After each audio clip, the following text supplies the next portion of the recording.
በህይወታችሁ ፈተና ስትፈተኑ ምስጋና ምን ያደርግልኛል? ምን ጥቅም አለው? በህይወቴ ምን አመጣ? ምንድን ይሰራልኝ ሊላችሁ ይችላል ህሊናችሁ። ያለ ምክንያት ተጨንቃችሁ ታውቃላችሁ?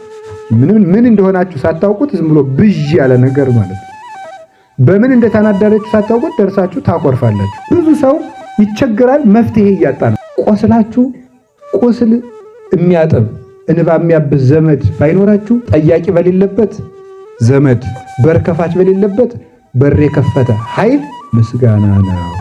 ብንራብ ምግብ ነው። ብቸኛ ብንሆን ዘመድ ይሰጣል። ብንታመም ይፈውሳል። እጥፍ በረከት ያድላል። እድሜ ያረዝማል። ጠላት እንዳይዘን ያደርጋል። ድዊ ይፈውሳል። አጋንንትን ያረቃል። የስጋም የነፍስም ነፃነት ይሰጣል። ከብቸኝነት ያወጣል። ከሐዘን ያወጣል። ከድንቁርና ያወጣል። እግዚአብሔርን እንዳናይ የተጋረደብንን ጨለማ ሁሉ ይገፋል። የደስታ ሕይወት ይሰጣል። ሐዘንን ያርቃል። ጨለማን ያርቃል። ዕውቀት ይሰጣል። እግዚአብሔርን ያሳያል። የዘላለም ሕይወት ይሰጣል። ከጥፋት ያድናል። ከእንስሳት ሕይወት አውጥቶ ከውድቀት አውጥቶ ከዲያብሎስ ተንኮል አውጥቶ ሰዎችን መልአክ ያደርጋቸዋል። ሰውን መልአክ፣ መልአክን ሰው የሚያደርገው ምስጋና ነው።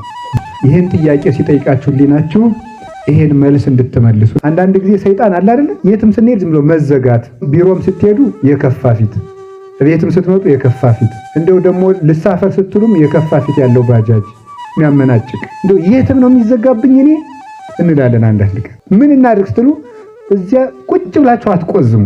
ብዙ ሰው እኮ ይዘጋበታል ታውቃላችሁ። ስራ እንዳታገኙ የሚዘጋባችሁ ነገር ሊኖር ይችላል።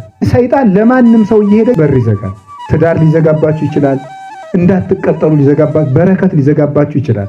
ማድረግ ያለብን ምንድን ነው? የትም ስትሄዱ የሚዘጋባችሁ ከሆነ ስታመሰግኑ ይከፈታል። ስታማርሩ ግን አይከፈትም። እናንተ እኮ ባታን ጠዋት ዘክራችሁ ከሰዓት እንቅፋት ሲመጣችሁ ምን አድርጌሽ ነው ባትዬ ነው የምትሉት። እንዲሁ ይገርማል። ራሳችሁ እየተንከረፈፋችሁ አስተውላችሁ ሳትራመዱ እንቅፋት በመጣችሁ ቁጥር ገብርኤል ምን አድርጌህ ነው ምንድነው? የኛ እኮ ጥጋብ እኮ ልክ የለው። ስናማርር ያጣናው ነገር እንዲያውም ጨርሶ እንዲርቅ ነው የምናደርገው። ስናመሰግን ግን ያጣናው ነገር ተመልሶ እጥፍ ሆኖ እንዲመጣ ያደርጋል። ስናመሰግን አስሮ የያዘን ሰይጣን ከነ መሰረቱ ይናወጣል። የክፋት መሰረት የሆኑ ሰዎች ሁሉ ይነቀላሉ፣ ይጠፋሉ። ጤና ልንጠማ እንችላለን። ሰላም ልንጠማ እንችላለን። የሰው ብሶትም ሊኖርብን ይችላል። ብዙ ብቻ እያንዳንዳችን ጥም አለብን። እውነት ለመናገር ዕውቀት የጠማዋለ፣ ሀብት የጠማዋለ፣ ሁላችንም ገልጸን የማንናገረው በድህነትም ውስጥ ብንሆን በሀብትም ውስጥ ብንሆን የተማርንም ብንሆን ያልተማርንም ብንሆን እያንዳንዳችን ጥም አለብን። ምስጋና ያንን የተጠማነውን እንድንረካ ያደርገናል።